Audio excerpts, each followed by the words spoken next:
ایسا قانون وہاں پر اتر پردیش میں بی جے پی حکومت نے بنایا کہ جو ہم کو ہٹلر کے 1930 کی جرمنی کی یاد دلاتی ہے۔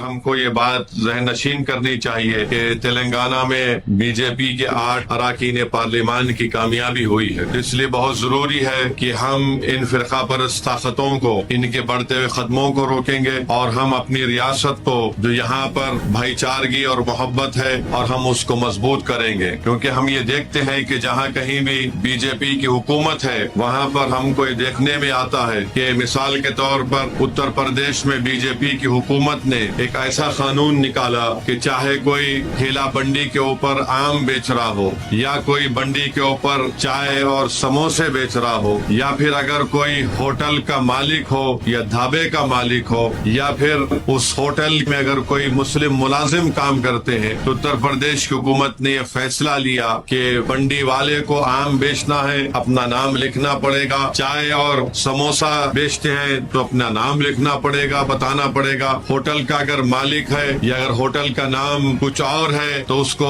پینٹ کر کے لکھنا پڑے گا کہ مالک مسلمان ہے یا ہندو ہے، اگر ہوٹل کا مالک ہندو ہے تو اس کو بتانا پڑے گا کہ اس کے پاس کتنے مسلم ملازم کام کرتے ہیں۔ نہ صرف یہ بلکہ اتر پردیش میں بی جے پی کی حکومت نے ہمارے ہندو بھائی جو ہوٹلوں کے مالک تھے ان کو ڈرا کر، ان کو دبا کر، ان کے ذریعے سے اس ہوٹل میں کام کرنے والے کئی مسلم ملازمین کو نوکری سے نکال دیا اور ان سے یہ کہا کہ آپ 5 اگست کے بعد آئیے۔ اب آپ اندازہ لگائیے کہ یہ ہمارے ملک کے آئین کے خلاف ہے۔ ہمارا ملک کا آئین اس بات کی اجازت نہیں دیتا کہ آپ مذہب کے نام پر کسی سے ڈسکریمنیشن کریں، ناانصافی کریں۔ ہمارا ملک کا آئین یہ کہتا ہے کہ سب برابر ہیں، کوئی بڑا کوئی چھوٹا نہیں ہے۔ ہمارے ملک کے آئین کی دفعہ 19 یہ کہتی ہے کہ ہر ایک کو اپنے روزگار کے مواقع فراہم کرنے یا تلاش کرنے کا ان کو موقع ملے گا۔ تو ایسا قانون وہاں پر بنایا گیا، اور جو ایسا قانون وہاں پر اتر پردیش میں بی جے پی حکومت نے بنایا کہ جو ہم کو ہٹلر کے 1930 کی جرمنی کی یاد دلاتی ہے، اور ہٹلر نے بھی یہ کہہ دیا تھا کہ اس وقت کے